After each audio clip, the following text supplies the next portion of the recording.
Hello, I'm Patrick Farnsworth, and welcome to Access and Privacy Online Commentary. This week, we take a deeper dive into the current impacts of the first 2 weeks of the new Trump presidency.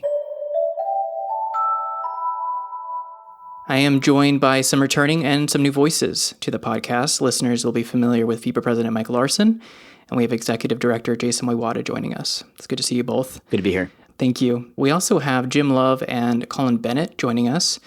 So Colin, if you could first just introduce yourself, we'd really appreciate that. Sure, thank you. I'm Colin Bennett. I'm now Emeritus Professor at the University of Victoria, where I've taught really all my career, and have a wide experience mainly in privacy issues and surveillance issues, and written extensively about the impact of new technologies on our lives and how governments in Canada and elsewhere have and have not been responding to these threats. And I'm an advisor to FIPA and have been for many years, and delighted to take part in this podcast. Well, it's really great to meet you. Thank you for being here, Colin. And next we have Jim. Jim, could you please introduce yourself? Yeah, I remember when I was a young guy, and I heard people who've done as much stuff as I've done. Not that I haven't done a ton, but I've just a different thing. So I've been in tech for about 40 years. People might know me. I used to be the head of content at IT World Canada. I ran a consulting practice, an international consulting practice. Today, I'm probably best known for podcasts, Cybersecurity Today and #trending. And as a novelist, I've written a new novel called Alyssa, A Tale of Quantum Kisses. And it explores how we're going to be living in the AI world. So doing a lot of things. But like I said, when I was a young guy, they introduced people like this, and I turned to somebody one time and said, "What's the matter with this guy? Can't he hold a job?" We have an eclectic background. I think that is going to add a lot to the discussion. So thank you for being here, Jim. It's good to meet you. Well, first, we really wanted to kick it over to Jason. If Jason, you could, you really pulled this all together. We have a really interesting panel of people here. What did you want to say here off the top here, Jason? Yeah, I think the main reason I wanted to pull this panel together and this diverse group with a lot of different backgrounds here is that we're seeing a lot of chaos right now. And on a daily basis, we're hearing about, things happening in Gaza, trade wars and tariffs. And this flood the zone approach south of the border really means it's easy to lose sight of those really important matters in our respective areas of expertise, given there's so much that challenges our concept of normative behavior on a daily basis. So I sent around a few stories that had just landed in the past 2 weeks, alone, that would be incredibly troubling in any one instance, and thought that everyone in this group would be able to provide some insight in terms of what they're seeing in their different sectors. So since we can't do everything, I wanted to make sure we could maintain focus on our areas of expertise and provide our listeners the assurance they might need. Make sure that we're keeping focused on what's important to our listeners and addressing some of the questions they may have that we're hearing from the broader public as well. So each of these panelists focuses on different sectors that intersect people's personal information, as well as the management, governance, and regulation of personal and general information. And the general question we started with was, what do the actions from south of the border and around the world right now have you thinking about in terms of cybersecurity, privacy, surveillance, information management, and access to information? And I think I want to sort of start with Jim and say, given the importance of cybersecurity and information management, what do you think our listeners need to keep in mind right now when we're looking at everything that's coming out south of the border and internationally? I think one of the difficulties is with all of the noise that we see, and it's always this extreme noise and things that we hear. It's difficult to stay focused on what's really happening. And that's really important and that doesn't mean I'm not sort of sounding alarms on this. I just don't want to be irrational and you hate Elon Musk, you hate Trump, whatever that's or whatever, or their clown car that they seem to be running or whatever, or the news is against them. Take all that away and let's just talk about where we are. What do you need for cybersecurity and privacy? A couple of things. You need cooperation. Cybersecurity defies borders. And if we've seen what's really happened and made us most successful at breaking through these international groups, it's been the cooperation of law enforcement agencies around the world. That's gone. That's gone. We have whatever is happening in the U.S. right now is destroying international cooperation. You can't reach out to people. You can no longer get informal contact with everybody. Everybody's waiting. They're waiting for instructions, and that's a problem when you have a rigid hierarchical structure where the boss is the only opinion. So that's killing that. The second thing is resources. The FBI, which is, God bless them, they've been doing great things. They have great cooperation. I don't know why the FBI always gets picked on, but they've been doing some things that we should be emulating here in Canada in terms of enforcement. Not anymore. They lost 6,000 agents in a flash. That they've lost all of the heads of these agencies, and everybody looks at these guys as bureaucrats. These are not bureaucrats. These are people who've been experienced. I don't know if people realize, because we see in the paper, oh, the FBI cracked this ring or they brought down these servers. That's 18 months worth of work by people who know the ins and outs of regulation and legislation. So we lose that. And third, and don't want to be political, but we're lawless in the United States. I mean, we're dealing with a law. If you look at what's happened with, the people who are violating laws, taking information that they shouldn't have, all of those things, when you get to that, and, there are no legislation that matters. There's no legislation that matters.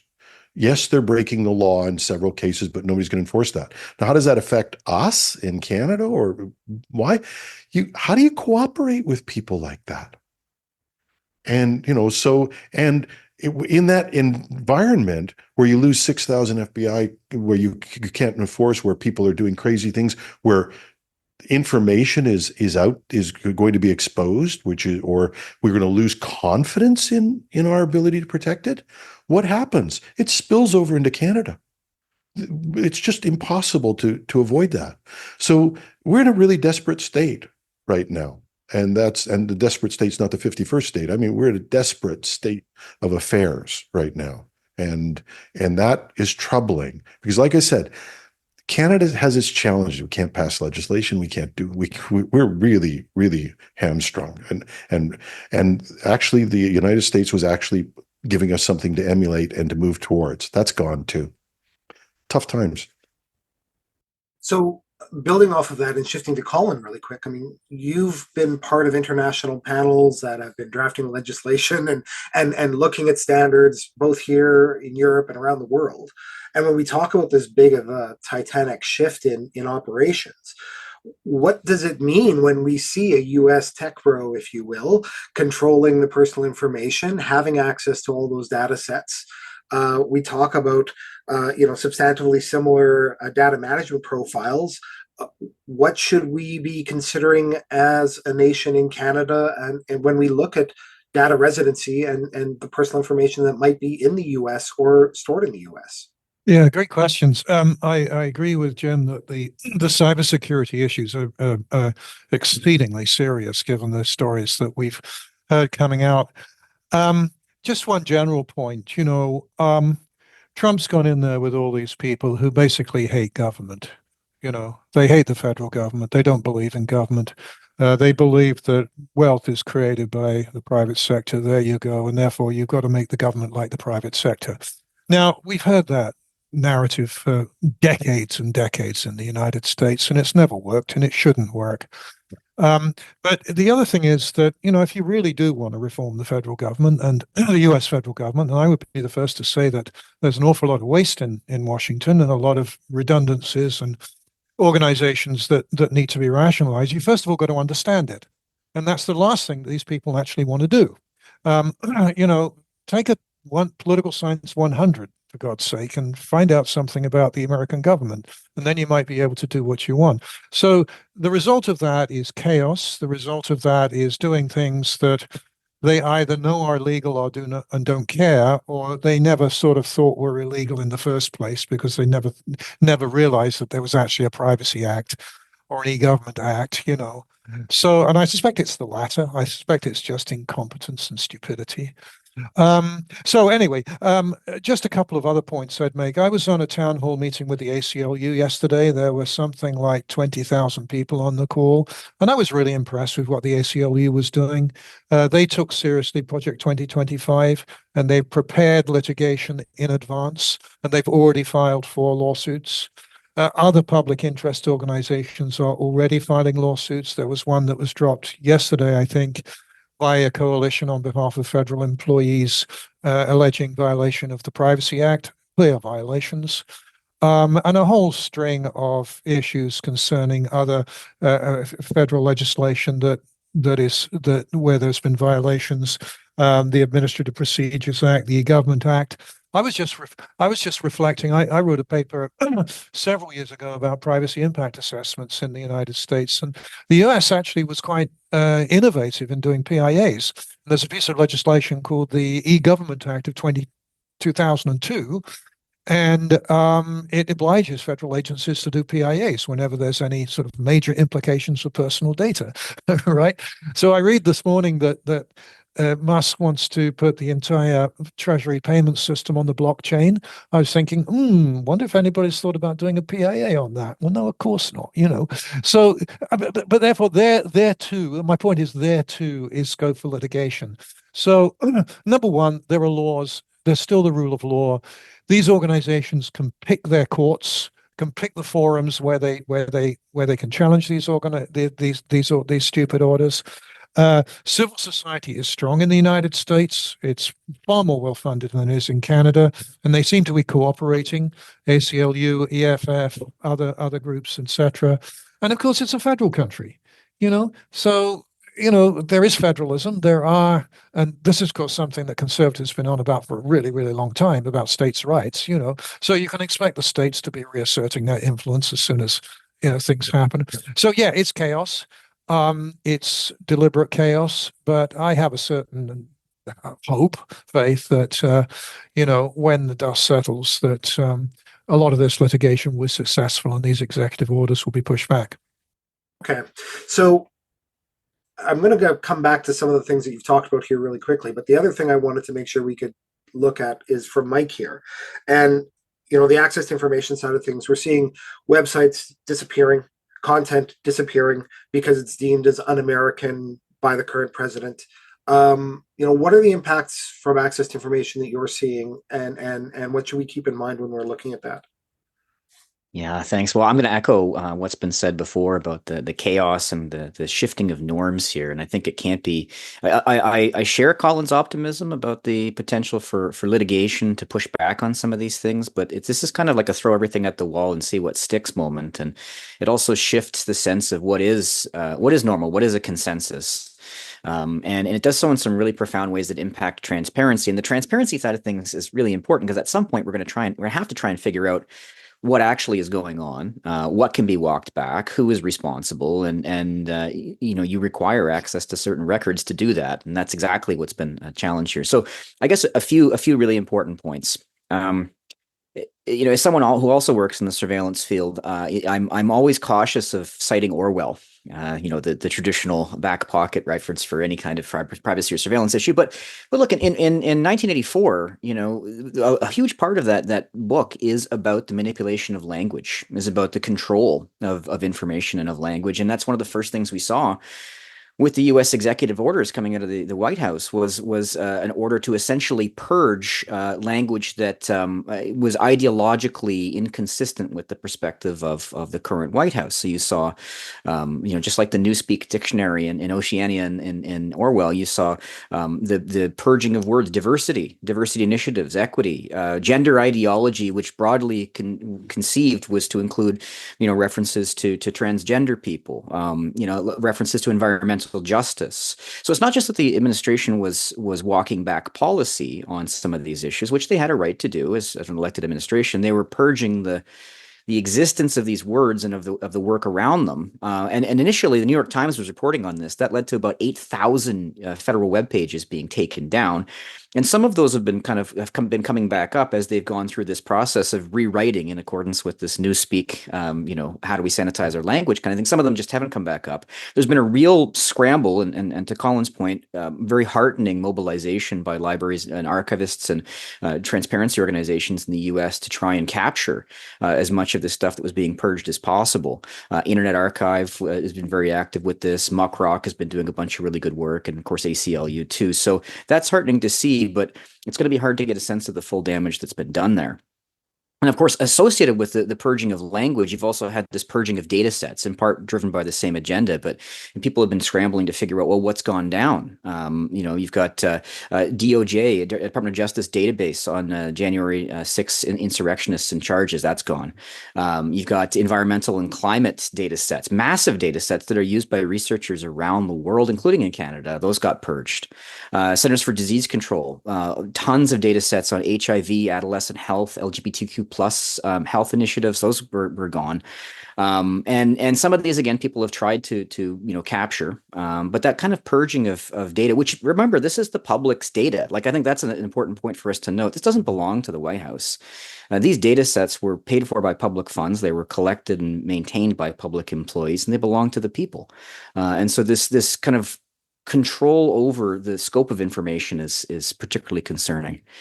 There's one more point I would make to this, and one of the actors, one of the kind of agents of chaos at the heart of all this, of course, has been this newly formed Department of Government Efficiency, or DOGE, and with Elon Musk and all of his various interns and minions and so on. It's important to note that this organization was designed to fall outside of the scope of U.S. transparency laws. Like, this was a very deliberate decision to, if you look at the executive order that created this, and these are the ones who were going in and grabbing data sets and getting, their fingers in the treasury. But if you look at how the executive order created this, it created it under the auspices of the Office of the President, which would put it under the Presidential Records Act, as opposed to as a federal agency, separate. It actually renamed an existing agency and rebranded it. So it doesn't fall under the scope of the Freedom of Information Act. Now, there were initially a bunch of lawsuits about this, because the implication of this is that its work is not going to be transparent, is not going to be documented. You'll be able to get access to records about where it's touching other agencies, right? So, from the Treasury, from other organizations, but its internal work and how it communicates with the president, there's such latitude in the executive branch of the president's office in terms of presidential records and what is released and when it's released. That's really scary, because obviously this has been an organization that's been designed to do things fast, and without a degree of oversight or scrutiny that would otherwise be expected. So a huge shift in norms there. Can I jump in for a second, just in terms of this? Because as a new science fiction author, I'm going to tell you that. So I heard this line from somebody else, said that, that science fiction is supposed to be a warning, not a manual. And I would say that 1984 has turned into a manual here. And the reason, there's something to think about. These guys are smart. And I'd like to be optimistic as you guys are, but I'm really, really pessimistic. And the reason is they've had a dress rehearsal. They got stung in the courts before. They were turned back time and time again. That's why they're doing the blitzkrieg of getting this done in the early parts of a term. They've had a plan to do this, and they're really sophisticated. I saw a thing that came from Musk: get off of Slack until we find something that's not subject to the Federal Information Act, like the Freedom of Information Act, right? These guys are sharp. So they're not going to make the same mistakes that they made before, and they've had a lot of time to plan it. But now, optimistic for me though, we used to have a tough time. I know some, especially BC and other provinces, we were really big on data sovereignty, because we were going to protect our information from the Americans. And it was really toothless, because the US government would call for it and we'd give it to them. So data sovereignty was a bit of a joke. It was at one point with us. Now it's important. We must ensure that our data does not get into the US, does not become part of this. Because don't think somebody who wants to trash us, make us the 51st state, or just has a total disregard for Canadian values wouldn't take that data set and flaunt it like mad. So our data sovereignty is no longer one of those things we can have an academic debate about. We need to be protecting it now. And the reason that's really important, and I think one of the things that I wanted to make sure we spoke with Patrick about here, and we're flipping the script a bit today, is this dynamic that, Patrick, you're our resident American here, and living north of the border.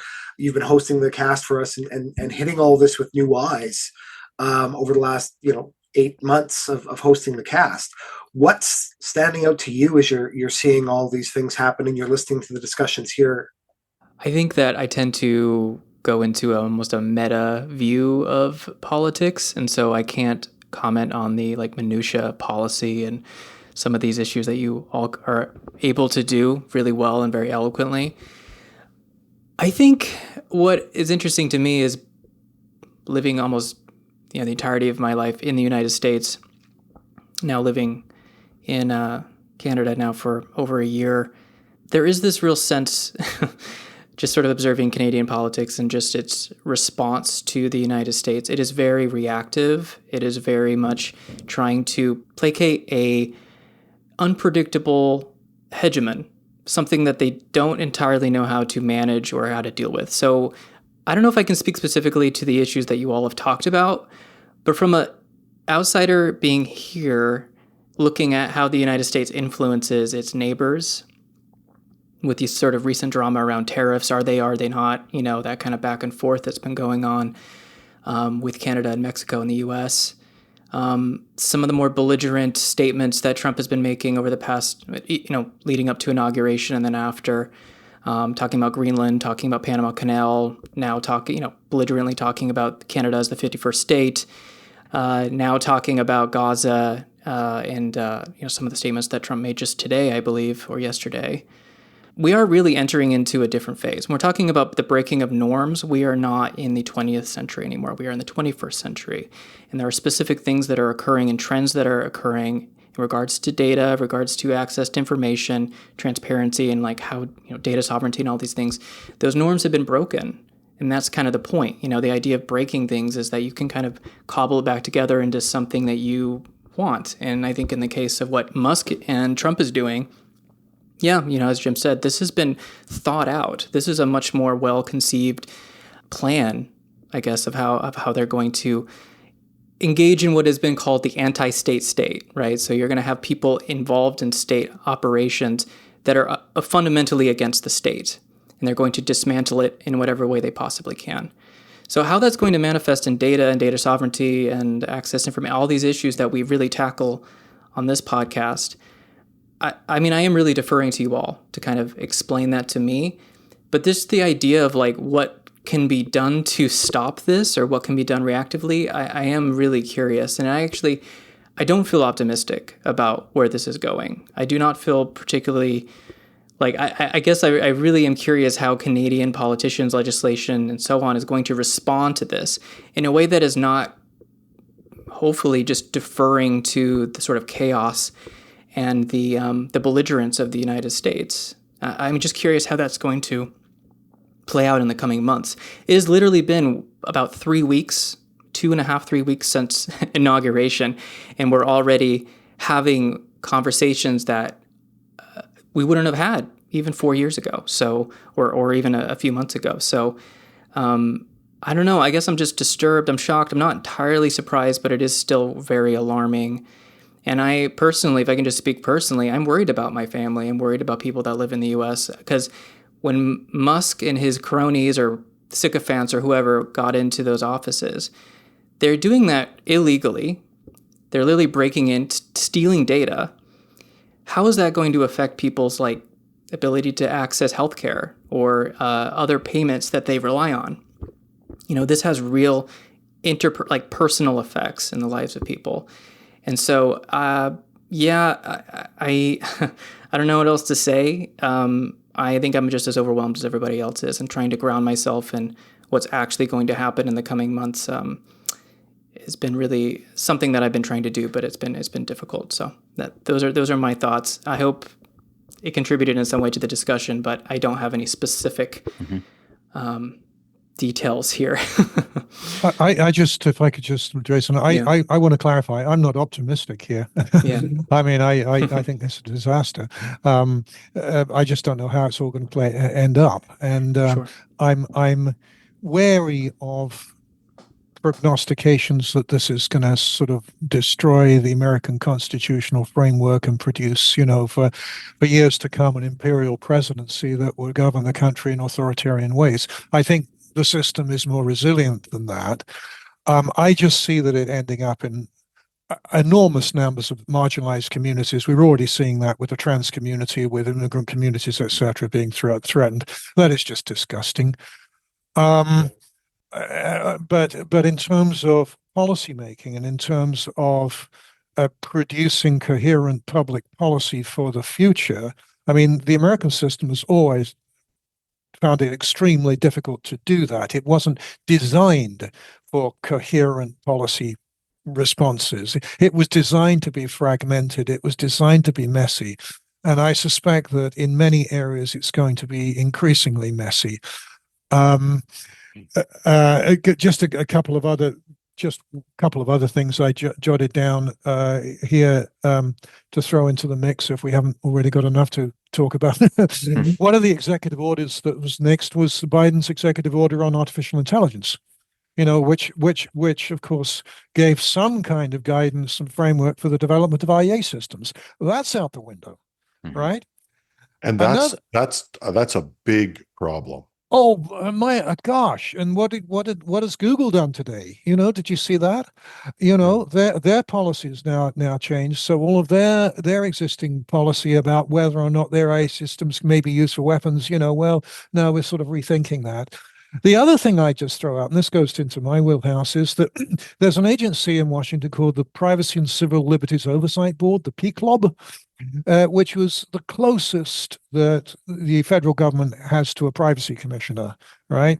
And they put this in place in order to satisfy the Europeans so that European data could continue to flow seamlessly for processing in the United States. There was a safe harbor agreement and a privacy shield and a new agreement. Well, the Europeans looked to that in order to validate that agreement and to ensure legal transfer of personal data to companies like Google and Meta and other companies for processing in the United States. That's history. So that hurts the tech industry directly, right? And do these people realize that? I am not convinced that they know what they're doing. I'm not convinced that this has been planned out thoroughly. I think some things have, but I think there's an awful lot of unintended consequences that they've not thought through. And, and then it's, oh, whoops, didn't realize that was going to happen. But that's part of the chaos, Colin.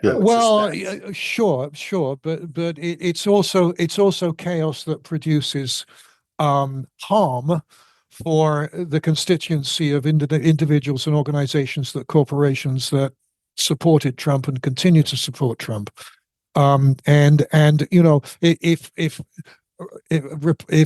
citizens are suddenly not going to get their medical payments in red states, well, Trump's going to hear about that, right? So there's a deeper politics here, which is also important to keep in mind. But a couple of things. One is we have to distinguish. They know what they're doing. They don't know the implications of it. These guys who always go into government, and I'm a big believer in efficient government. I think it can be more efficient. Yeah. But if you walk into government, you think you can treat it like you do. Elon Musk runs his companies. You're eminently wrong. First of all, you can't do that. Second of all, you can break things very easily that are very big. But this is, and I think these guys are disgusting. I'm sorry. I just Elon Musk, especially when we get to the transgender issue. I'm a parent of a transgender child. I'm able to hate Elon Musk, but I'm able to look at it objectively as well and say, this is also part of the American psyche. And I don't know how many people remember Edward Snowden and how the whole of America forgot about transparency and privacy and interference with the the country that is based on individual rights as opposed to us being based on collective rights. They forgot about all that privacy and they washed it away to follow something, and you had incredible invasiveness of the government. So this is something that Americans are prone to. And these guys coming in are going to play that like a violin, and they're doing that. I agree, Colin. They don't know what they're doing, and even commercially, like this whole thing of tariffs. The stock market declined, what, 6% in one day? It was in free fall. That's why Trump reversed this. Not because he likes Canada or Mexico, or because 10,000 troops are going to sit on the Mexican border and read comic books while Americans take fentanyl back into America. This is just ludicrous.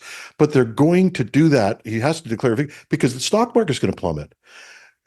When you find out you can pick on Canada, although we're their biggest trading partner, but Europe too, the third biggest economy in the world, or is it second or third? I don't know. But can you stop having a digital world that is integrated with Europe? You know what that's going to give you? Competitors for all of your digital products and services in this huge economy. And they're already starting with an open source AI. You watch the EU, $56 million plus compute into an open source AI. Why? So that they're not dependent on America.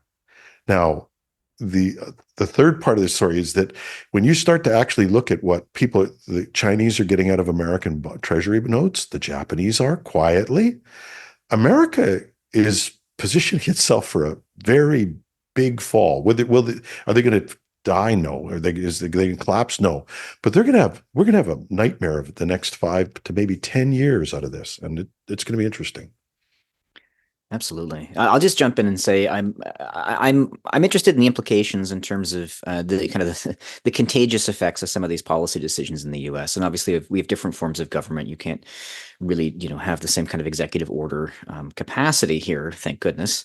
But there's interoperability. There is the general contagion of American ways of doing things, especially in the intelligence sector and criminal justice sectors as well. So I'm wary of that. I'm watching for that. And I'm also thinking, the fragility of public records, to go back to the transparency issue thing. This has been a sticking point in Canada before. The Harper government was notorious for purging public information, and that was a big fight. You have government of Alberta setting up its the CEC, its energy kind of propaganda division there, which was outside of the then existing Alberta Freedom of Information and Protection of Privacy Act there. So I think those impulses, which we've already seen inklings of in Canada in previous administrations, which are getting such energy from how things are being done in the United States, that's something to watch for. That's something to watch for. The idea of being able to create an organization that can have really kinetic effects on the everyday apparatus of government, and then to do so in a way that's entirely subordinate to some kind of executive office. We got to be wary of that. These are questions that have to come up in upcoming elections, and we have to talk about things like the preservation of the integrity of public records and access to things. The very notion that you could kind of just switch the language that's being used to talk about things and edit in real time and purge. It's terrifying. But you can see how the impulses, and you probably wouldn't even have to be ideologically in favor of some of these moves. You can just be recognizing that perhaps the United States doesn't want to partner with agencies that are using different language. It's a challenge for them. They need, and subcontracting too, right? I mean, we see the purging of I keep using that word. We see the removal of DEI policies for a lot of private sector organizations in the U.S. that previously thought this was at least a commercially important, if not kind of ethically important maneuver, because having a language of diversity, equity, and inclusivity now jeopardizes the ability to get federal contracts and other contracts in the United States. So there's this kind of dragging along of either willing or unwilling organizations. I think those are things to watch for, because those impulses will probably cross the border and already have in some instances. So I worry about that. Oh yeah, we've DEI here, and let me get one thing straight. I think DEI has gone too far. I would probably be on the conservative side of DEI, but diversity, equity, and inclusion, not the initials, not the thing that people try and put into a checkbox thing, but that idea is what makes our country so strong. I mean, the ability to have a diverse background to people from all over the world. Every time some immigrants come here, we get richer. Every time somebody brings something new culturally here, yeah, it's a little disruptive sometimes. People might feel uncomfortable even, and that's okay. I'm not, but maybe they do, and that's okay. But we have a wonderful country because of it, and a much richer one. So that could easily get turned around and done really quickly. And the thing to be watch out for in Canada is, if you think you got an imperial president, if you think you've got an imperial president in the US, and they've stretched the authority of the president way beyond its bounds, a prime minister with a majority is a virtual dictator. And that's something Canadians have to watch. We can criticize the US all we want. We have to hold people to account to say, are your policies playing to, a bunch of guys who want to drag truck horns in Ottawa, or are they playing to the Canadian identity that we hold dear? And we've got to, because they all put a nice suit on it. I was not a fan of Stephen Harper. I'm sorry. Some of the things that he did, I thought were like tanking the gun registry and making sure it'll never come back. Like, that's just not fair. You can be against it. You can say it's not, but don't do this sort of act of digital terrorism and get rid of everything so that it can never be recovered. That's just, we paid for that with Canadian, as you said, we paid for that with tax dollars. But those types of guys are pretty good at this, and you have to watch that we don't get so full of ourselves that we're looking at the States and going, oh, it can't happen up here. It can. And we need to be on guard for that as well. So one of the things I'm picking up from all of this is this concept of a couple things. One, Jim, I loved your reference to using dystopians as an aspirational rather than a cautionary tale, and that seems to be where the Americans are going with some of this. I also get a sense that there's a real need for us to understand the difference between that American maxim of life, liberty, and the pursuit of happiness versus the Canadian maxim of peace, order, and good government, and sort of redefining ourselves or understanding what some of that means. And one of the things that I'm wondering about came from Colin when you talk about what the ACLU was preparing for, and that whole dynamic of a Canadian dictator and a majority government. What should we be watching for? What should we as Canadians be doing? Because I don't think we can necessarily, and this is the one thing I'll take exception with from what Colin and Mike said initially, I don't think we can trust the laws to protect us in this case, because the laws are moving too slowly once you enable and empower a chaotic force like Musk to make these types of unilateral decisions. His access to these records can't be undone. Once he has access to them, you can punish him after the fact, but he can do horrible things with them the instant he gains access to them. So I think that placing our faith in the laws in this respect is good, but it also acts too slowly to prevent bad things from happening. And I'm wondering, how do we as civil society, how should our listeners be considering these dynamics given those considerations? Because when we say we can trust the laws, it's because the laws have worked for us in the past. Well, the laws haven't stopped Elon Musk from getting access to all this information and possibly doing really bad things with it really quickly. And they won't prevent that from happening if a conservative government or others get in charge of that information as well. And in fact, we've seen in BC, right, the Anti-Racism Discrimination Act allowing even more collection of personal information on a racialized, marginalized basis, now possibly ending up in the hands of a federal government that could be weaponizing it against its own population. How do we sort of reconcile that dynamic in light of what we're seeing south of the border, and how should we be moving forward as a civil society organization or public? Well, just to respond to that, I mean, I don't know what the courts are going to say, but I'd be very interested to, read a judgment which says that somehow this access to personal data is not a violation of the Privacy Act. And I'd be very interested if that goes all the way up to the Supreme Court, how the conservative majority at the Supreme Court could possibly say that as well. It's clearly, and so, it's possible that the court, will issue an injunction to stop this access and would do so as quickly as possible. And I'm not saying that will happen, but it certainly should happen. And if one takes the past as a guide here, and they pick the right court and the right jurisdiction, it's something that will happen. So we'll see what happens there. Just a point about the presidency and presidential power.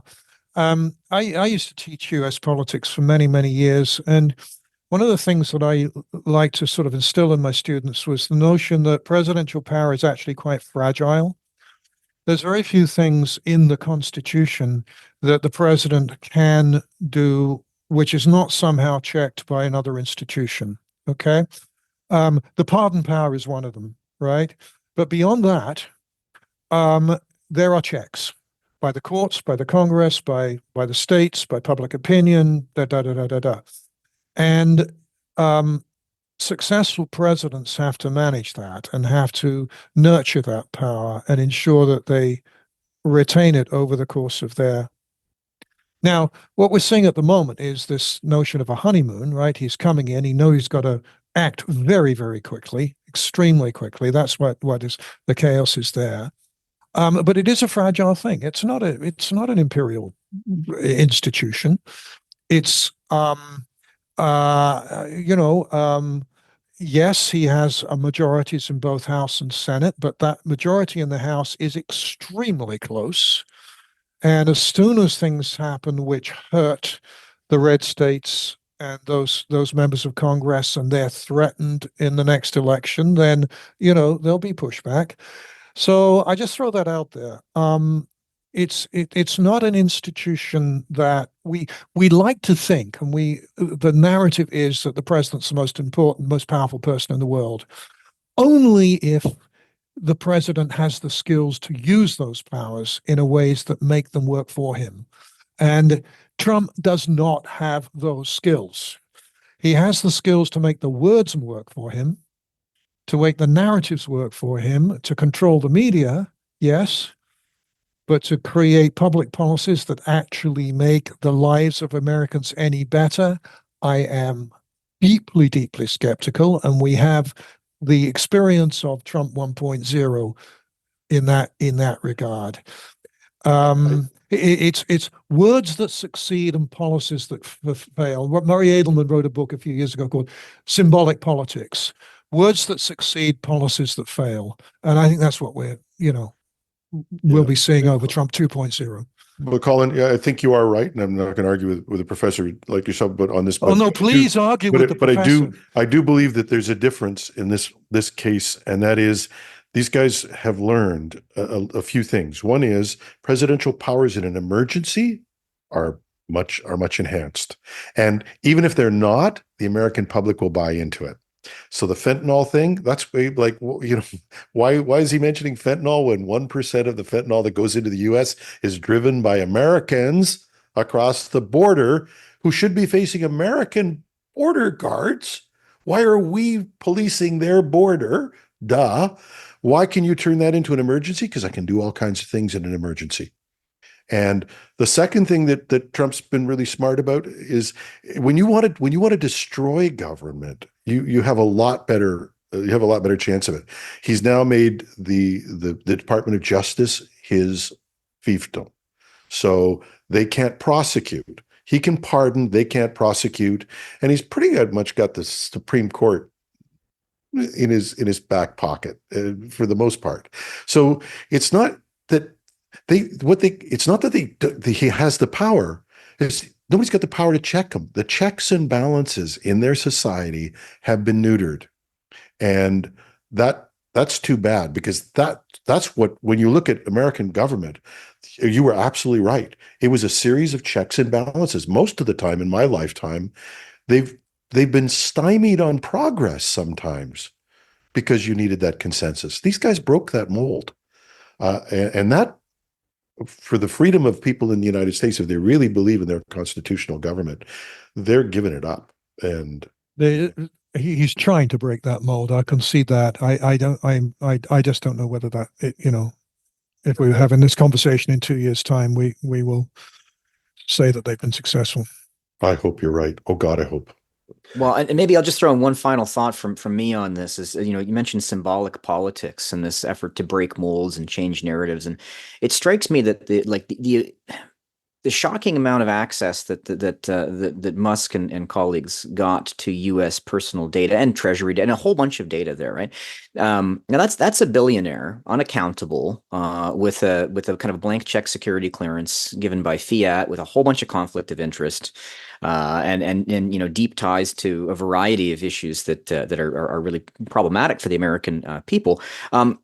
If that level of access to American data systems had come from an external actor, foreign state, if it was Russia or China, this would be the greatest cybersecurity incident in American history. This would be, the mother of all hacks, and would reasonably be treated as an act of, cyber warfare.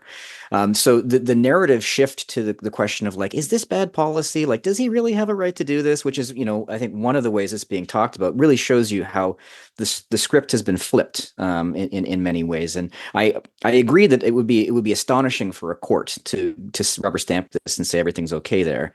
But I worry about the damage done just by the damage framing. could already been done. Yeah. Oh, yeah. No, I take your point. And they should have to buy that information on the dark web the same as anybody else. They shouldn't be able to get it that way. I heard that as a joke from a comedian. It's true, but this is much bigger. It's easy to toss it off with a joke like that, but this is huge. As you're right, that data set that Elon Musk has read-only access to. Oh gosh, is probably the most. It should be the crown jewels of data that you protect at all costs. It's now exposed to 19-year-old people. And don't forget, let's take my distaste for Elon Musk off the table. The young people he's bringing in, the untrained people who have no respect for rules, will do stupid things with data as well, and expose it. And that should be a huge worry. Even if you love Elon Musk, you think he's just doing a total right thing. This going in and breaking everything and tossing your stuff onto remember that server that a former presidential candidate had? Guess what? there's a server out there, and every hacker in the world is after them. And so you got people just out of college, no experience with government, no experience with data, none of that, and they have access to this data set. How many of them are going to be on their unsecure phone, tweeting stuff to people or leaving that file where you can get it? This is a huge exposure. And you're right. If it happened anywhere else, they'd be going to war over it. And you start to consider the intersection of re-identification and or using any data sets from the dark web that could be then linked to this.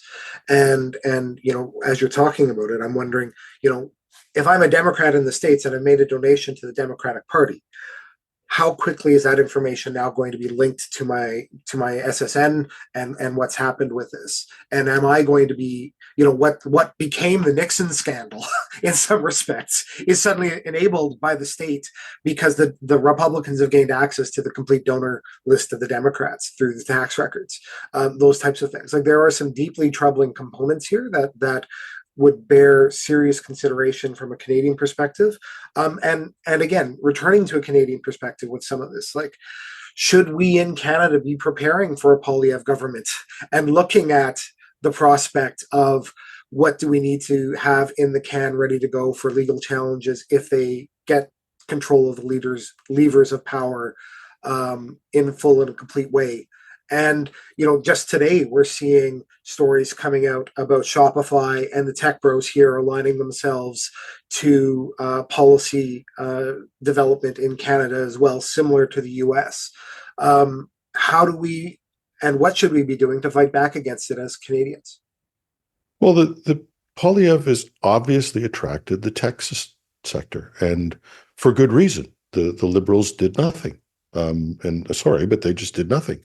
And the NDP has not got a policy that's out there. So we have to. I'm really struggling with this because I look at Polyev and I don't like what I see in his relationships with conservatism, and I don't care. I am a conservative person, but not that destroy government, hate government type of thing. I'm a Canadian conservative, and I think that there's a role for government. It should be efficient. It should do many things. I'm very critical of it, but I think it should work. But the tech sector is totally behind Polyev, and that, whether that draws votes or not, enough votes, I don't know. But I do know that there's a famous quote from Polyev, which is real, which he said, to the tech sector, I'll support you, but you have to go out there and convince Canadians. And I went, well, there's some real leadership there. And that's what I'm more worried about is leaders, not just Polyev, anybody who goes which way the wind blows or doesn't understand where Canada is. Because back up just a bit here, and I'm talking too much, but I just want to establish this. We need government. We need a government that understands that we are at the tail end of the Industrial Revolution, that we are now at the tail end of the digital revolution. And there's this old line from, I think, The Importance of Being Earnest, where it says, how do you go bankrupt? Slowly at first and then quickly. We've done the 50 years of slowly. Our economy will transform quickly. 3 years, 8 years, it doesn't matter. It's going to happen faster than we can cope with it. And we need true leadership that understands the role that technology plays. And we don't have that.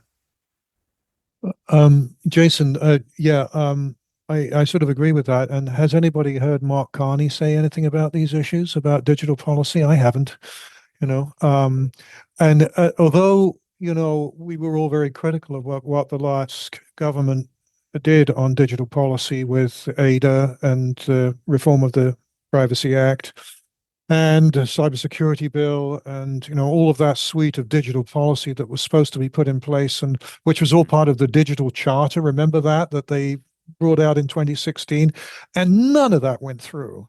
And, I have to say in retrospect that Canada would be in a better place if, we did have a reform of PIPEDA, if we did have ADA or something like it in place, because at least then we would be able to distinguish ourselves from what's going on south of the border.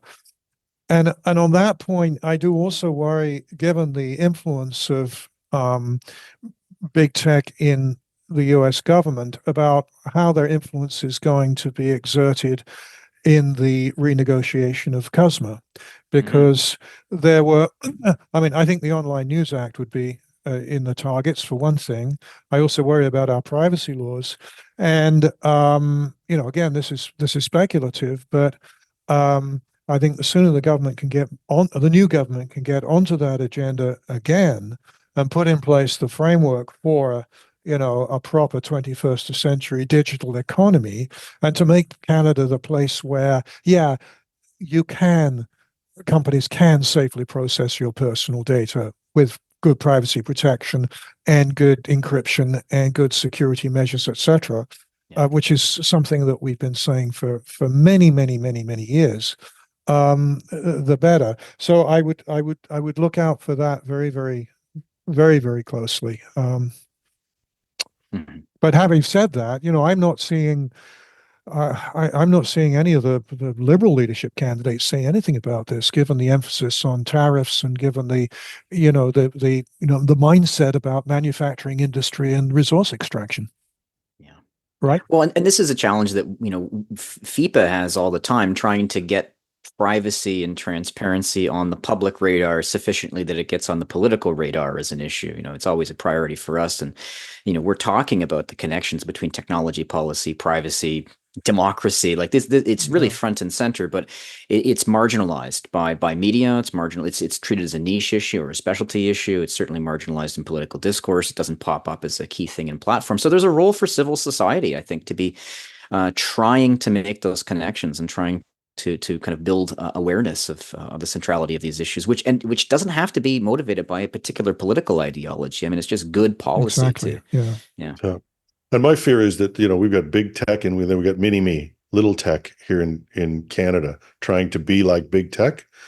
The other piece of it from a technology point of view, you can't compete on that basis. No serious strategic consultant would ever say, take all the strengths of your competitors and go against those with your weaknesses. They would say, define your own strategy, define your own way of there. And the best strategy I have heard, and I think Carney talked a little bit about it, I hope others will talk about it, is if we are a trusted place for data, we will have if we are a trusted place for data and we exploit our collaborative nature and we do those things well, we can be leading, not everywhere, but we will have a leadership in the digital economy that will be very, very powerful and benefit our citizens. Like, we all have to look at and say, in 10, 15 years, our kids will be, getting into the midst of their career, trying to pay their houses down, trying to have a life. And we owe them that. So as we get ready to wrap up then, what else are folks thinking about right now? What should we be leaving listeners with? We've been a little bit heavy through a lot of this. We've got some hope there in terms of where we can go. Where's the optimism? How do we move forward in a way that has impact and gives people the ability to act on their own privacy and ensure they have access to information? Well, can I start so these guys can finish? Because I've been talking a lot. So I just want they can get the wrap up. They can get the last word, not me. But I think one of the things is Trump did us a favor. I think Trump did us a big favor. He's coalesced Canada in a way that never happened before. We have an opportunity to take this forward, because it's not that before Trump came with his tariffs, we were still on the same ledge. We were moving into a digital world with a 1970s framework economy that was dependent on one major trading partner, an absolute disaster waiting to happen. And we would be unable to survive the AI age. I'm absolutely certain of this. Be prepared to debate it anywhere. Trump did us a favor. But if we turn it about only Trump and the tariffs, we lose that opportunity. If we lose what you said, Mike, and what you said, Colin, in terms of finding those things that can make us have a place in the world that is different and competitive, we lose a lot. Well said. Yes, I agree with that statement of optimism. I was hearing Mark Carney say something about, being able to sort of leapfrog beyond, the US on these questions, but it does take legislative reform, because we've got statutes in place that are 30 years old in some respects, and I